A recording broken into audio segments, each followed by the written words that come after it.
Yo, welcome back, kembali lagi di channel Atau Hayato. Bagaimana kabar nakama sekalian? Semoga selalu baik-baik saja. Yos, chapter 1037 belum rilis, tapi seperti biasa, bocorannya sudah tersebar luas. Nah, dalam salah satu poin bocorannya ada kabar bahwa gajah raksasa Zunisa sudah sampai di perairan Wano. Bahkan makhluk purba itu muncul di hadapan armada kapal pemerintah dunia. Jadi sangat mungkin jika Zunisa akan menghadang kapal-kapal itu. Iya, kedatangan Zunisa ke Wano memang sudah banyak diprediksikan, karena gajah raksasa itu masih menyimpan banyak misteri yang masih sangat nyambung dengan arc Wano. Lalu hubungan dekatnya dengan klan Kozuki yang belum dijelaskan secara rinci tentu menjadi salah satu poin penting yang menarik untuk diungkapkan. Nah, selain untuk menghadang kapal-kapal musuh, tentu Zunisa punya peran yang jauh lebih penting dalam arc Wano ini. Di chapter 821, Luffy dan Momonosuke bisa mendengar perkataan gajah Zunisa yang ketika itu sedang diserang oleh Jack dan bala tentaranya dari lautan. Zunisa yang sebenarnya bisa melawan tak bisa melakukannya atas kehendak dirinya sendiri. Dia pun meminta perintah, dan ternyata Momonosuke lah yang bisa memberikan perintah kepada Zunisa. Gajah purba itu pun menyerang balik Jack dan menenggelamkannya. Nah, masih di chapter yang sama, menurut Nekomamushi, Zunisa pernah melakukan sebuah kesalahan sehingga dia menjalani hukuman untuk berjalan seumur hidup. Hal itu pun dikonfirmasi sendiri oleh Zunisa, ya walaupun tidak secara langsung. Bukti konfirmasi itu adalah Zunisa mengatakan, "Beri aku perintah dan izinkan aku untuk bertarung." Nah, kemudian kemungkinan besar klan Kozuki lah yang telah menghukum Zunisa, sehingga hanya Momonosuke yang merupakan keturunan klan Kozuki saja yang bisa memberikan perintah kepada Zunisa untuk menyerang Jack dan mengabaikan hukumannya sementara waktu. Lalu mungkin ada yang bertanya, jika memang klan Kozuki bisa memberikan perintah kepada Zunisa, harusnya Oden juga bisa. Ya, menurut Mimin memang begitu. Tapi ketika Oden mengunjungi Zu, tidak terjadi hal darurat yang membuat Oden perlu mengeluarkan perintah kepada Zunisa.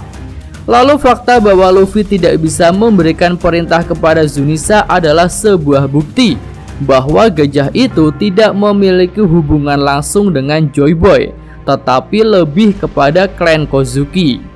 Jadi Zunisa itu mungkin adalah makhluk pelindung Wano Kuni, tapi ketika pertempuran besar terjadi di masa lalu, Zunisa melakukan kesalahan, sehingga klan Kozuki yang merupakan pemimpin Wano memberikan hukuman kepada gajah purba itu.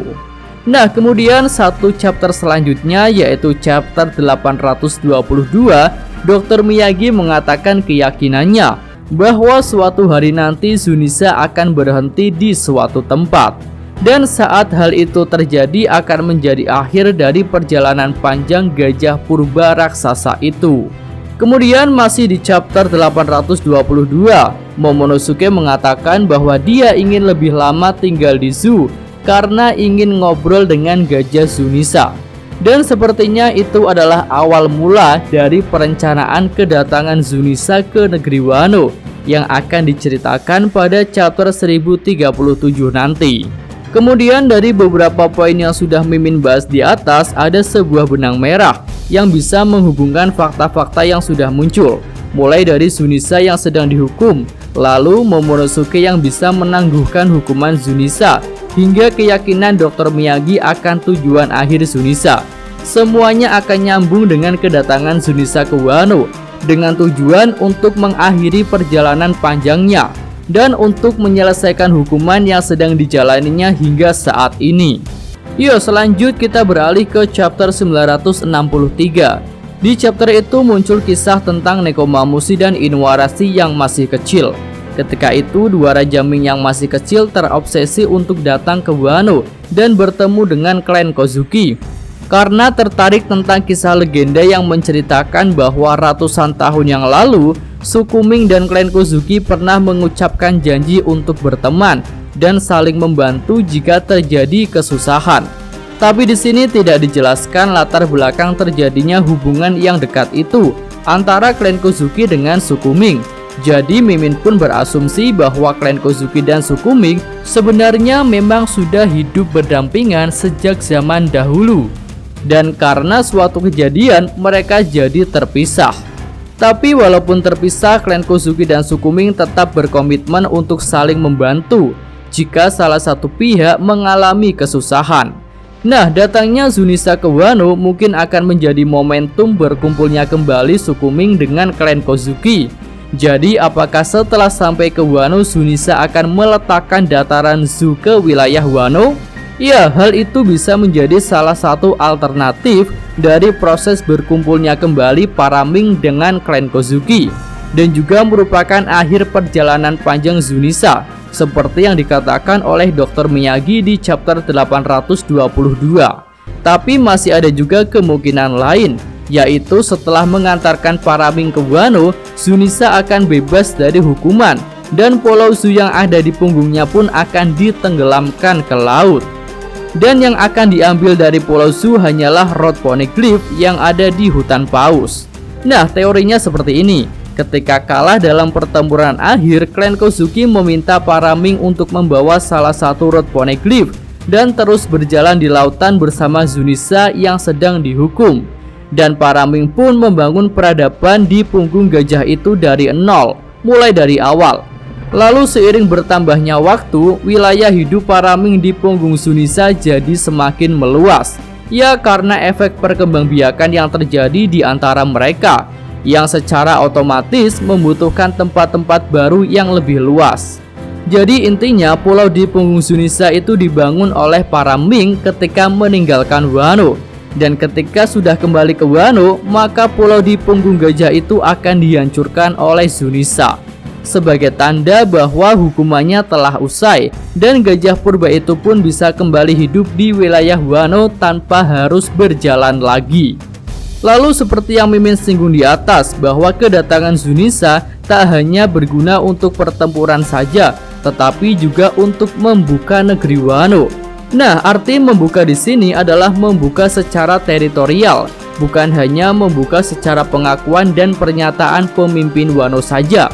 Selama ini Wano menjadi negeri tertutup karena dua hal. Pertama, pemerintahannya memang menginginkan sistem yang tertutup. Dan kedua, keadaan alamnya yang sangat ekstrim, yang membuat orang luar tak mudah untuk masuk ke Wano. Hanya orang-orang nekat saja yang berani menerjang ombak buas dan mendaki air terjun yang bisa sampai ke Wano. Ya, walaupun ada jalur aman dengan menggunakan gondola yang melewati bawah air terjun, tapi hal itu terasa tidak efektif.